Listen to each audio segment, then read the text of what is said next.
നടക്കൂല മക്കളെ. പെണ്ണുങ്ങളുടെ ആ ത്യാഗത്തിന്റെ 4 അയലത്ത് ആണുങ്ങൾക്ക് എത്താൻ കഴിയില്ല. അതൊട്ട് അംഗീകരിക്കൂല എന്ന് മാത്രമല്ല, ഇങ്ങനെ വരുന്നത്. ഓരോ ആൾക്കാർ ചോദിക്കുന്ന ജോലിയാണ്, നിനക്കിവിടെ എന്താ ജോലി ഈ വീട്ടിൽ? എന്നാ ഒരു കാര്യം ചെയ്യാം, ഭർത്താവ് ഒരു ലീവ് എടുക്കുക, എന്നിട്ട് പറയാം ഇന്ന് നീ എന്ത്, ഞാൻ സാധാരണ എടുക്കുന്നതൊക്കെ നീ എടുത്തു എന്ന് അവിടെ തോണ്ടിങ്ങനെ ഇരിക്കുക, ചായ ചോറ് ഓരോന്നിങ്ങനെ പറയാം, ഞാൻ ഫുള്ള് ജോലി എടുത്തോളാം, മക്കളെ നോക്കിക്കോളാം. നടക്കോ?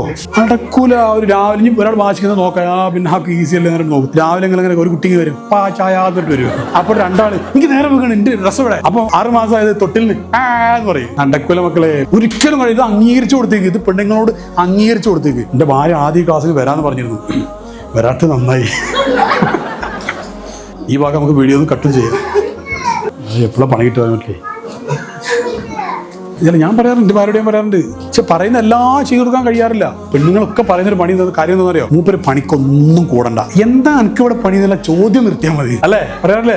ഇനി റൂമിലിരുന്ന് ഇങ്ങനെ തോന്നും. അമ്മായിമ്മ കുറെ ആൾക്കാരൊന്നും ഇല്ല, ഭാര്യ ഭർത്താവ് കുറച്ച് ന്യൂസ് മാത്രമേ ഉള്ളൂ, മക്കൾ മാത്രമേ വീടൊക്കെ ആണെങ്കിൽ ഈ തോണ്ടൽ കുറച്ച് നിർത്തിയിട്ട് പെണ്ണ് പണിയെടുക്കുക, അടുക്കളയിൽ പോയിട്ട് വെറുതെ ഇരുന്ന് കൊടുത്താൽ മതി. പണി നിനക്കൊന്നും കൂടണം. ഈ മറ്റേ ഇതൊക്കെ അറിയാനൊക്കെ അറിയില്ല, അറിയാൻ നിങ്ങൾക്ക് അറിയാനൊക്കെ പഠിച്ചോ? അറിയാനൊക്കെ പഠിച്ചു വെച്ചോളൂ. ഒന്നുമില്ല, ഞാൻ പഠിപ്പിച്ചു തരാം. പെട്ടെന്ന് കത്തി എടുക്കുക, അങ്ങനെ വെക്കുക, ഇങ്ങനെ ആക്കിയാൽ മതി. വിരല് സൂക്ഷിച്ചാൽ കമ്പറ്റ് ഉത്തരവാദിയായിരിക്കുന്നതല്ല. ഒന്ന് ചെയ്തിട്ടില്ലെങ്കിൽ അടുത്ത് നിന്ന് വർത്താനം പറഞ്ഞിട്ട് ഒരു സാന്നിധ്യം അറിയിച്ചു കൊടുത്താൽ തന്നെ പെണ്ണിന് എൻ്റെ ഭർത്താവ് നോക്കുന്നുണ്ടല്ലോ, ഉഷാറായിട്ട് ഉണ്ടാക്കാനൊക്കെ തോന്നും. ഇല്ലേ പെണ്ണുങ്ങളെ പറ, ഇല്ലേ?